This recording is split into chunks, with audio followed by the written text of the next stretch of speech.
बच्चों इस वीडियो में हम class 12th physics chapter 12 atom के एनसीईआरटी से पॉइंट्स टू पॉन्डर पढ़ने वाले हैं। ये पॉइंट्स बच्चों किसी भी एग्जाम के लिए, कॉन्सेप्ट बिल्डिंग के लिए बहुत ही इंपॉर्टेंट होते हैं। आपको बाकी चैप्टर्स के पॉइंट्स टू पॉन्डर की वीडियोस की प्लेलिस्ट का लिंक डिस्क्रिप्शन में मिल जाएगा। तो चलिए फर्स्ट पॉइंट देखते हैं। Both the Thomson as well as Rutherford model constitute an unstable system. Thomson model is unstable electrostatically, while Rutherford model is unstable because of electromagnetic radiation of orbiting electrons. बच्चों आपने Thompson और Rutherford के atomic model पढ़े होंगे। दोनों ही model unstable हैं। Thompson model क्यों unstable है? थॉमसन मॉडल को प्लम पुडिंग मॉडल के नाम से भी जाना जाता है। इसके अकॉर्डिंग एटम स्फेरिकल हैं और उसमें ऑल ओवर पॉजिटिव चार्ज है जैसे कि पुडिंग, और बीच बीच में प्लम की तरह से नेगेटिव चार्ज एम्बेडेड है। तो हम वाटरमेलन की उससे भी समझ सकते हैं, जैसे कि रेड पार्ट जो है वो हो गया पॉजिटिव चार्ज, और जो सीड्स एम्बेडेड हैं इसमें रेड पार्ट में वो हो गया नेगेटिव चार्ज। पर ये मॉडल ये नहीं एक्सप्लेन कर पाया कि सेम चार्ज होने की वजह से इनमें क्यों रिपल्शन नहीं होता। इसलिए थॉमसन मॉडल इज अनस्टेबल, क्योंकि ये चार्ज के रिपल्शन को एक्सप्लेन नहीं कर पाया। रदरफोर्ड मॉडल बेस्ड है गोल्ड फॉयल एक्सपेरिमेंट पे, जिसके अकॉर्डिंग एटम का most of the part empty होता है, सेंटर में न्यूक्लियस में पॉजिटिव चार्ज होता है और बाकी एम्प्टी पोर्शन में नेगेटिव चार्ज न्यूक्लियस को रिवॉल्व करता रहता है, बिल्कुल इसी तरह से जैसे कि प्लैनेट सन को रिवॉल्व कर रहे हैं। लेकिन यहाँ पर ये मॉडल ये नहीं एक्सप्लेन कर पाया कि जब ये इलेक्ट्रॉन्स न्यूक्लियस को रिवॉल्व कर रहे हैं तो लगातार उनकी एनर्जी का लॉस होगा, और तो एनर्जी लॉस की वजह से ये जो इलेक्ट्रॉन्स हैं लगातार स्पाइरल पाथ पे आते आते न्यूक्लियस को ही हिट कर देंगे। मींस लगातार उनका पाथ, ये जो सर्कुलर पाथ है ये छोटा होता जाएगा और वो आके न्यूक्लियस को ही हिट कर देंगे। तो ये इसको नहीं एक्सप्लेन कर पाया, इसलिए ये भी अनस्टेबल है।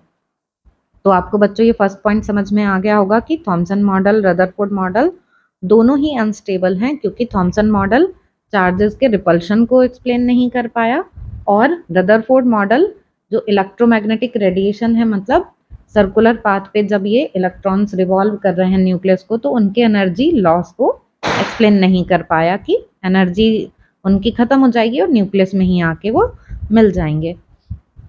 अब सेकेंड पॉइंट देखते हैं। What made Bohr quantize angular momentum, second postulate, and not some other quantity.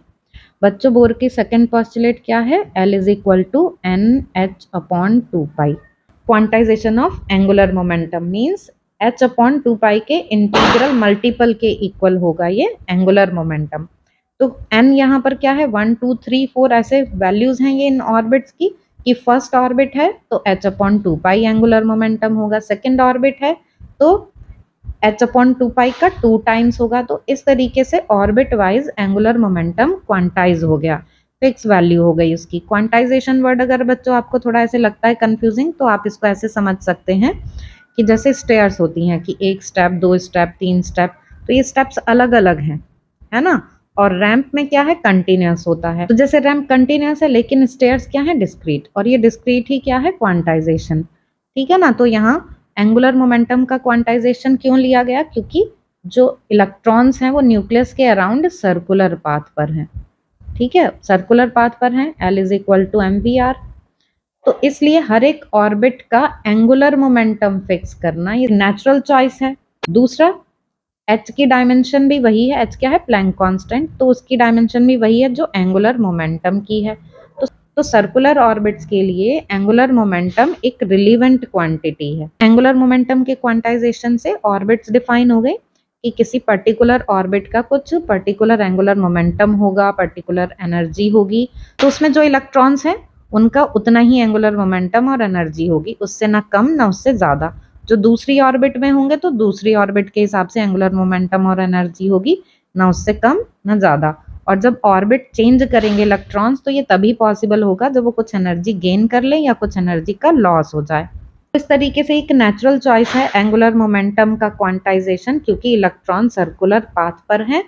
और इस तरह से क्वांटाइजेशन ऑफ एंगुलर मोमेंटम से जो प्रॉब्लम रदरफोर्ड मॉडल में आ रही थी इलेक्ट्रोमैग्नेटिक रेडिएशन की, वो भी सॉल्व हो गई कि अब वो फिक्स एनर्जी लेवल में है, तो इसलिए कोई एनर्जी का लॉस नहीं होगा और कोई स्पाइरल पाथ पे आके वो न्यूक्लियस को हिट नहीं कर देंगे। तो अब थर्ड पॉइंट देखते हैं। The orbital picture in Bohr model of hydrogen atom was inconsistent with the uncertainty principle. It was replaced by modern quantum mechanics in which Bohr orbit are regions where electrons may be found with large probability. बच्चों अब हमने ये ऊपर वाले point में पढ़ा कि orbits define हो गई हैं कि किसी फिक्स ऑर्बिट में फिक्स एनर्जी होगी और फिक्स एंगुलर मोमेंटम होगा। हाइड्रोजन एटम के लिए किसी एक ऑर्बिट में इलेक्ट्रॉन की पोजीशन, उसकी स्पीड और उसका मोमेंटम ये सब फिक्स हो गए। लेकिन हाइजेनबर्ग के अनसर्टेनिटी प्रिंसिपल के according it is impossible to know both exact position and momentum. तो अब ये तो कॉन्ट्राडिक्ट हो गया ना कि बोर्स मॉडल के अकॉर्डिंग ऑर्बिट बिल्कुल डिफाइन हो गई, फिक्स ऑर्बिट हो गई, तो हमें उनकी एग्जैक्ट पोजीशन और मोमेंटम पता लग गया। लेकिन अनसर्टेनिटी प्रिंसिपल के अकॉर्डिंग ये इम्पॉसिबल है इलेक्ट्रॉन की एग्जैक्ट पोजीशन और उसकी स्पीड मोमेंटम को पता करना। तो इसलिए मॉडर्न क्वांटम मैकेनिक्स में जो बोर की फिक्स ऑर्बिट है उस ऑर्बिट को ऑर्बिटल से रिप्लेस कर दिया गया। ये जो ऑर्बिट है ना, ऑर्बिट, इसको ऑर्बिटल से रिप्लेस कर दिया गया। ऑर्बिट और ऑर्बिटल्स में क्या डिफरेंस है? बोर मॉडल के अकॉर्डिंग ऑर्बिट्स हैं एक फिक्स्ड सर्कुलर पाथ जिसमें कि इलेक्ट्रॉन की प्रिसाइज पोजीशन और स्पीड पता होती है। ऑर्बिटल्स क्या है? ये है क्वांटम मॉडल। रीजन है, एक स्पेस है जहां पर इलेक्ट्रॉन्स के पाए जाने की हाई प्रोबेबिलिटी है, लेकिन उसकी एग्जैक्ट पोजीशन नहीं पता है।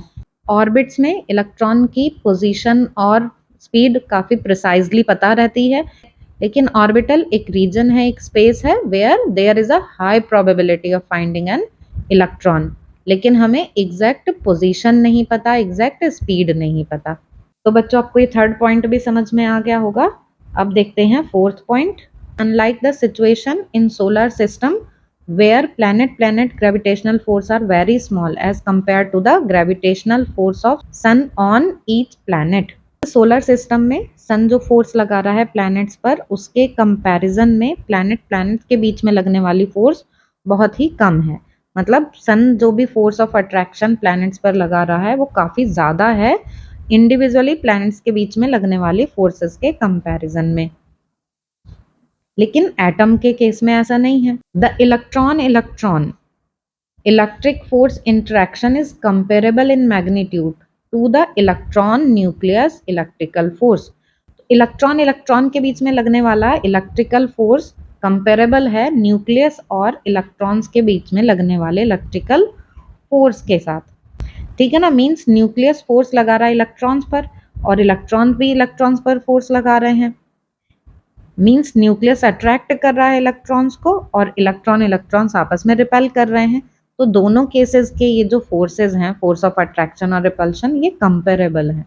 इस तरह से नहीं है जैसे कि सोलर सिस्टम में सन ने जो फोर्स लगाया वो बहुत ज़्यादा है प्लैनेट्स के आपस के फोर्सेस के कंपैरिजन में।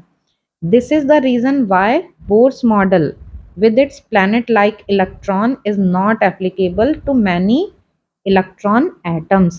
तो ये जो बोर का मॉडल है वो सिर्फ हाइड्रोजन एटम के लिए तो सही है, लेकिन एक ऐसे एटम में जहाँ पर मल्टी इलेक्ट्रॉन्स हैं, एक से ज़्यादा इलेक्ट्रॉन्स हैं, वहाँ पर ये सही नहीं बैठता है। अगर एक से ज़्यादा इलेक्ट्रॉन्स होंगे तो इलेक्ट्रॉन्स के बीच में लगने वाला रिपल्शन और न्यूक्लियस का इलेक्ट्रॉन के साथ जो अट्रैक्शन है ये दोनों कंपेरेबल होंगे, इनको नेग्लेक्ट नहीं किया जा सकता है। जैसे कि सोलर सिस्टम में प्लैनेट के बीच में लगने वाला फोर्स बहुत कम होता है सन और प्लैनेट के बीच में लगने वाले फोर्स के कंपैरिजन में।